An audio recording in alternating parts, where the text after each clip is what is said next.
Okay, I am looking at Socrative here as an assessment tool. I have looked over a little bit and I have created my first assessment on here.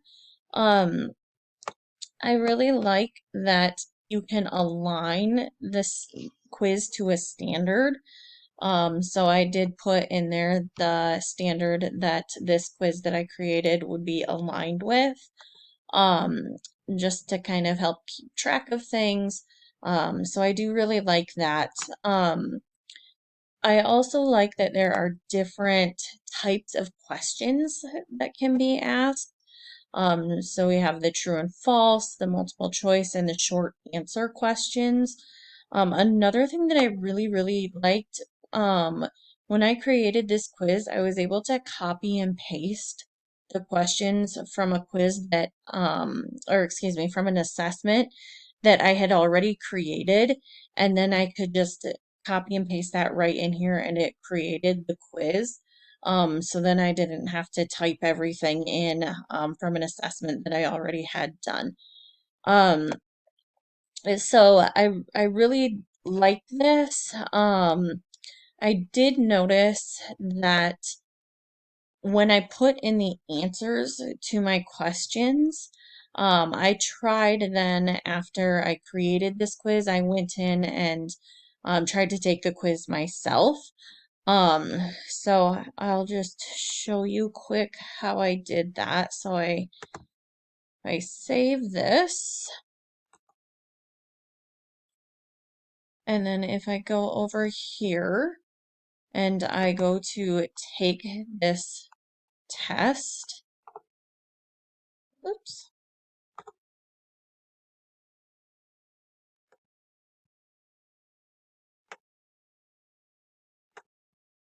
So this will tell me the room that I'm in this basic free Socrative plan that I currently have.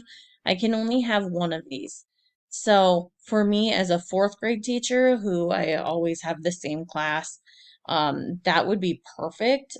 For a teacher that doesn't have the same class every period of the day, they would probably want to upgrade this. But I'm going to go over here and I'm going to launch this quiz.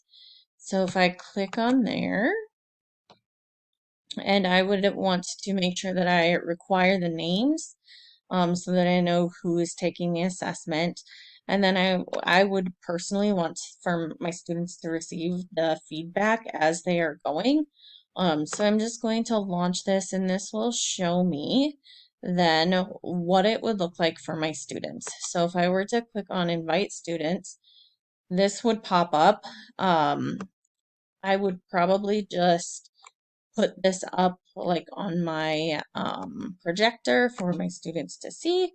So I'm going to go ahead and look at what this would look like.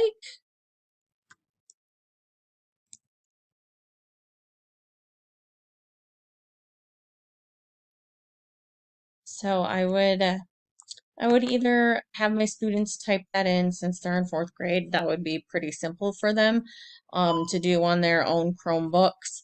And then they could type in that classroom code, and then it will take me to the quiz.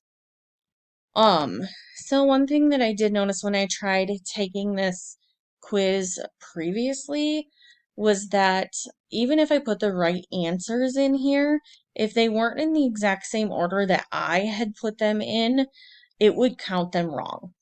So that's something that I would definitely need to double check um, after my students take their assessment.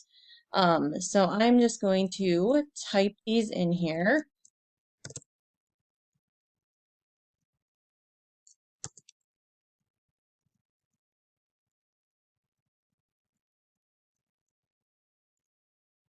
And then submit that answer.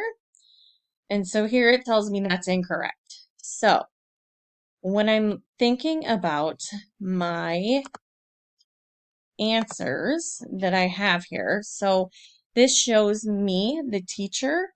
I can see the results live. Oh, that signed me out for some reason. Let me sign back in. So I can see the live results for my students. So when I do that,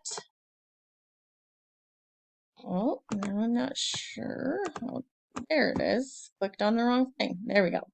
So there are my live results. So the answers that I put in were the correct answers. However, I had them in a different order in the key, I guess I would call it. So that counted it wrong. So that's again something that I would want to make sure that I am going back as the teacher and looking at this. Another thing that I'm not sure of, I haven't tried it, is I'm not sure if it doesn't accept things that are misspelled. So looking back over here, like if a student misspelled sleep, I'm not sure if that would be counted wrong.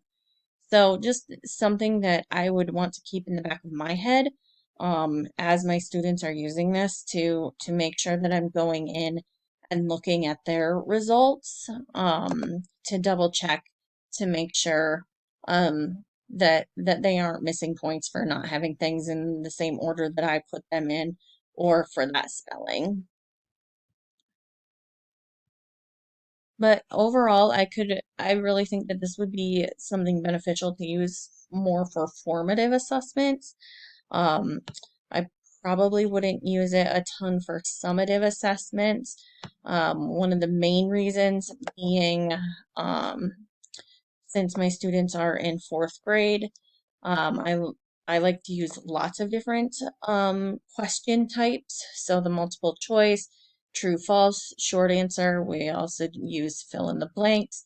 We also have paragraphs, that kind of thing. So I probably would use this mostly for formative assessment.